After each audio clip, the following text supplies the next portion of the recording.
mahirap ka pa rin. Kasi masyado kang pa-humble. Humble people, stay broke. Nahihiya kasi akong baka anong sabihin nila. Nahihiya kasi ako. Baka akala nila nagmamagaling ako. Nahihiya kasi ako. Akala nila bida-bida ako.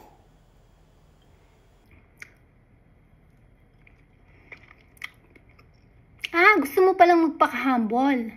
So gusto mo palang tinatapak-tapakan ka, no? Sige, magpaka-humble ka na lang. Yan palang gusto mo maging mahirap, magpaka-humble ka. Show off! Show off what you got. Hindi ko sinabing show off kung gaano karaming pera meron ka sa bangko. Ang sinasabi ko, show off your talent. Show off what you got. If you have a good product, magandang produkto mo, show off. Kung may maganda kang kumpanya, you're servicing other people, you're dedicating yourself, show it off. Talk about it. Be proud.